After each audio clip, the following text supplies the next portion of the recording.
Estamos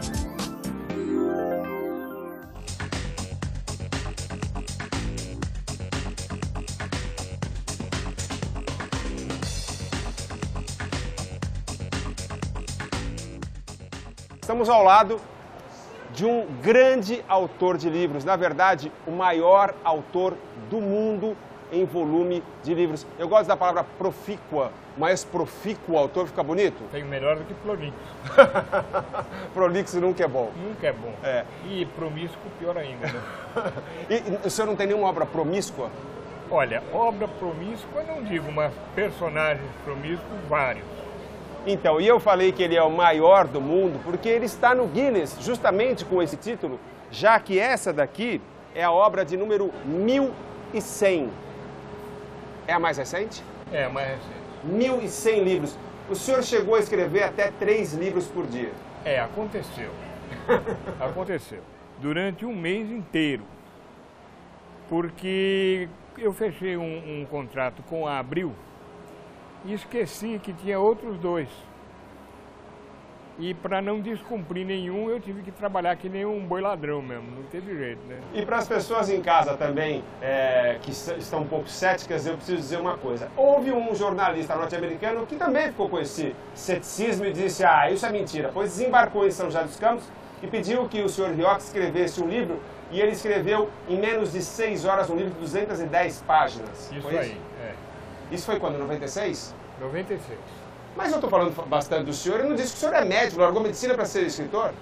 É, eu deixei de brincar de garça, né, andar de branco e tal, em 86. Porque eu descobri que a medicina no Brasil ainda é só para uma...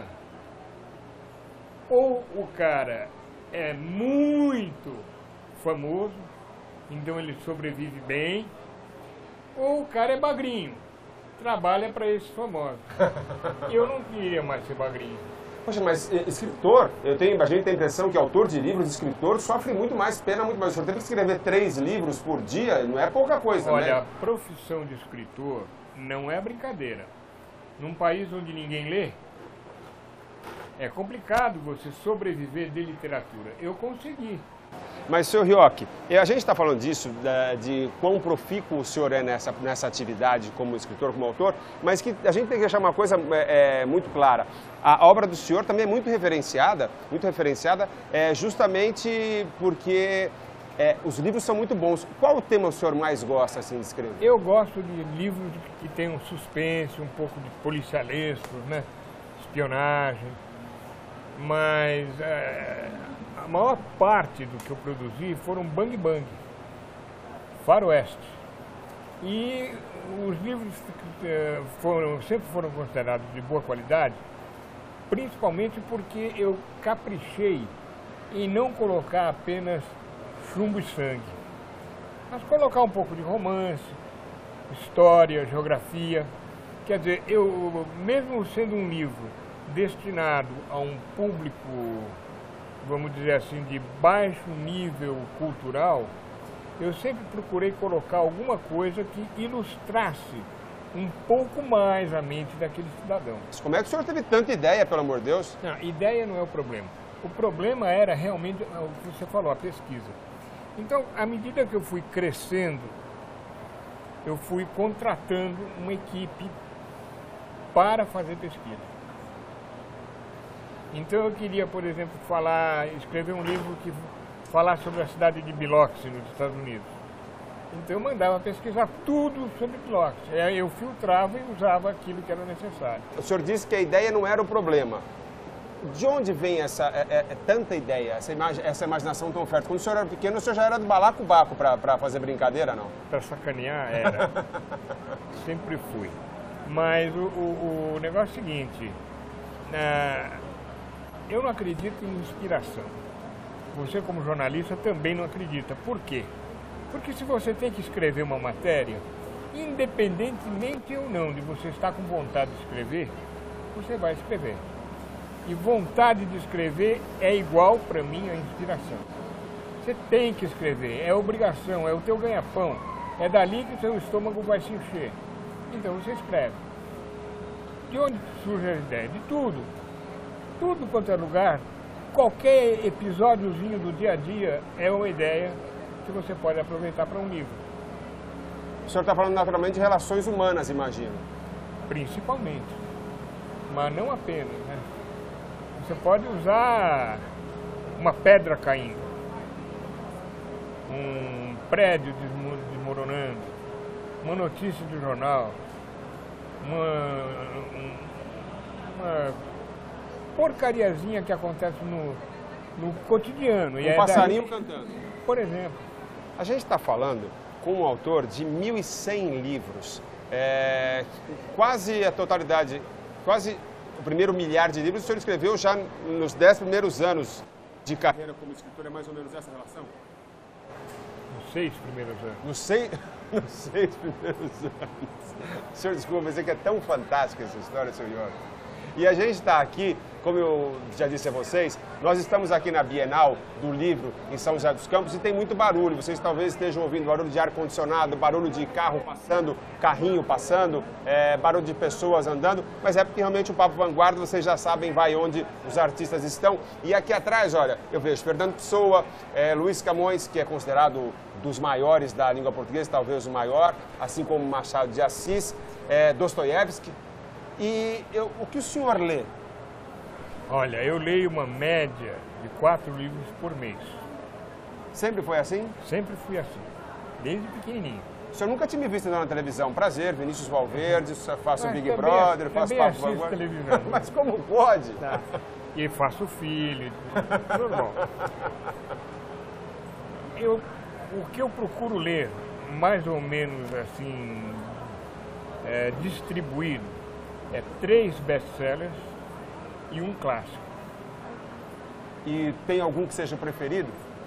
Dos clássicos, eu gosto dessa de Queiroz, muito. Essa de Queiroz. Primo Basílio. Mas a Cidade e as Serras, para mim, é imbatível. Cidade e as Serras. É o preferido? Para mim é. Por que essa de Queiroz? Porque eu acho que é um escritor que, além de ter todas as virtudes de um bom escritor, ele tem um senso de humor fantástico. Agora, a gente está falando sobre alguns livros de outros autores, de clássicos, e eu não comentei uma outra coisa. O senhor sabia que o senhor já foi proibido? Eu, sim. O senhor Rioch teve os livros dele proibidos, os chamados pocket books, né? Livros de bolso, foram proibidos porque as pessoas levavam esses livros para o trabalho e não voltavam para o trabalho porque ficavam entretidos e enredados com os seus livros. Foi especificamente na Volkswagen de São Bernardo do Campo que eu descobri, mas isso antes de eu virar escritor, hein? Antes de eu virar escritor, eu descobri que o pessoal lia muito livrinho de bolso. E depois que eu entrei na jogada, eles simplesmente pararam de admitir na linha de produção quem lê esse pocket. Porque o cara ia para o banheiro, eu largava a linha, ia para o banheiro e ficava lá 45 minutos lendo. Os meus livrinhos eram dimensionados para serem lidos em 45 minutos. É um tempo de futebol. Ou uma ida de metrô. Tem essa preocupação? Sempre tive essa preocupação. Aí o cara sai de casa, entra no ônibus, pega o metrô, chega no trabalho, ele demora mais ou menos 25 minutos. O tempo de volta, 45 minutos, acabou de ler o livro, joga pela janela e compra outro na banca. O senhor sabe que o senhor é tão de vanguarda que o senhor fez isso no começo da sua carreira e hoje em dia o senhor está lançando livros desse tamanho, porque o trânsito do jeito que está, o pessoal pode ler um desse inteiro em São Paulo. Exatamente, e está entrando já para audiolivro. É mole. E é ótima a questão do seu nascimento. O senhor pode contar para a gente? Conto. O senhor nasceu onde? Eu nasci, meu pai era médico em Campos do Jordão. E o senhor então é jordanense? Minha mãe era professora em Campos do Jordão. Eu nasci lá. Só que, naquela época, 46, só tinha tuberculoso em Campos. E era um estigma ser tuberculoso.